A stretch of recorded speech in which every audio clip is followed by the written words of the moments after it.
Assalamualaikum warahmatullahi wabarakatuh. Perkenalkan nama saya Alivia Evi Makfiro. Saya dari Prodi Informatika Universitas Siber Asia. Kali ini saya akan mempresentasikan ujian tengah semester saya, mata kuliah program visual, dengan tema kalkulator sederhana.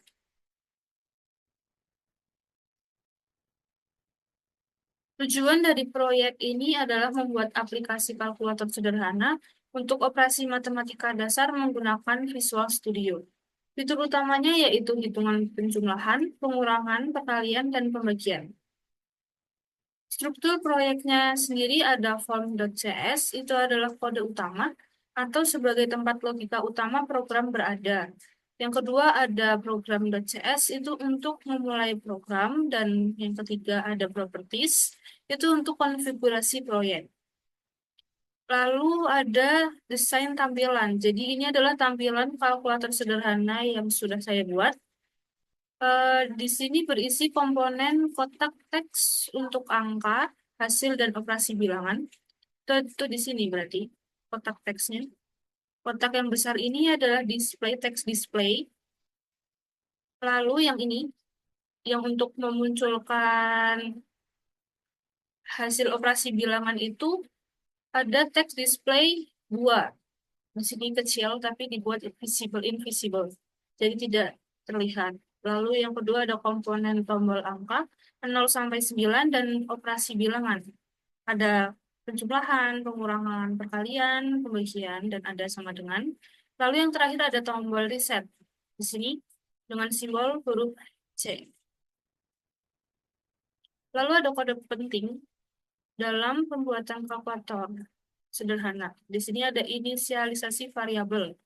Ada 4 baris. Di sini baris pertama itu ada bil 1, dan yang kedua adalah bil 2. Ini digunakan untuk menyimpan angka yang diinput. Bil 1 untuk angka pertama dan bil 2 ini menunjukkan angka kedua. Lalu ada OPR untuk menyimpan jenis operasi matematika. Yang terakhir ada boolean, itu untuk menandai apakah operasi sudah selesai atau belum. Lalu yang kedua ada logika tombol angka. Di sini ada perintah if dan else. Untuk if sendiri itu di tag di if, dan lanjutannya ada text display the text sama dengan ini. Ini memunculkan layar kosong. Lalu yang kedua, baris kedua ini, layar kosong itu akan terganti dengan angka yang dipilih atau ditekan. Di sini contohnya adalah angka 1.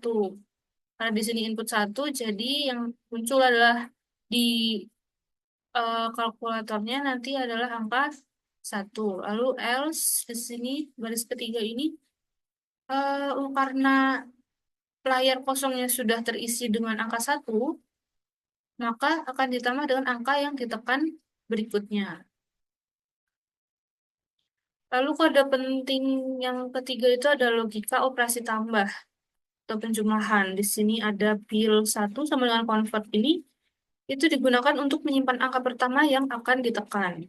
Lalu yang kedua ini ada text display 2, itu untuk menampilkan operator di layar kedua. Di sini ada tombol plus, ada simbol plus. Lalu yang ketiga ada text display dot text, ini mengosongkan layar untuk angka kedua. Lalu OPR sama dengan 3 ini menandai operasi sebagai operasi penjumlahan. Jadi di sini penjumlahan eh, dibuat menjadi angka 3. Lalu ada OPR selesai itu sama dengan true.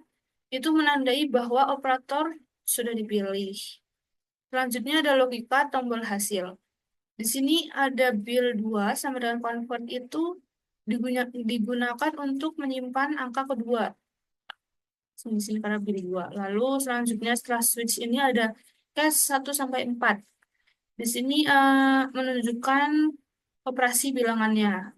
Case 1 untuk operasi perkalian, case 2 untuk pengurangan, case 3 untuk penjumlahan, dan case 4 untuk pembagian. Lalu OPR selesai sama dengan false, itu adalah untuk mereset status operasinya. Yang terakhir ada tombol reset, atau yang tadi ditunjukkan dengan simbol atau huruf C. Ini berfungsi untuk memulai perhitungan baru. Di sini ada 4 baris. Kita akan membahas 2 baris saja. Baris pertama itu untuk mereset layar utama, dan baris terakhir ini itu untuk mengosongkan layar operator. Lalu untuk cara kerja kalkulator sederhana yang saya buat ini bagaimana? Sama dengan kalkulator-kalkulator pada umumnya. Yang pertama, masukkan angka pertama. Lalu yang kedua, pilih operasi bilangannya, entah penjumlahan, pengurangan, pembagian, atau perkalian. Setelah itu bisa dimasukkan dengan angka kedua, dan untuk melihat hasil dari operasi bilangan itu bisa ditekan simbol sama dengan simbol ini untuk hasil dari operasi yang diinginkan. Maka dari itu kesimpulan dari pembuatan kalkulator sederhana ini tentu saja sangat membantu belajar mahasiswa dalam pembuatan aplikasi sederhana dan meningkatkan pemahaman mahasiswa atas materi yang sudah diajarkan. Lalu pengembangan selanjutnya dari kalkulator sederhana ini mungkin bisa ditambah dengan adanya penambahan fitur memori dan tampilan interface yang lebih menarik. Sekian presentasi dari saya, kurang lebihnya mohon maaf. Wassalamualaikum warahmatullahi wabarakatuh.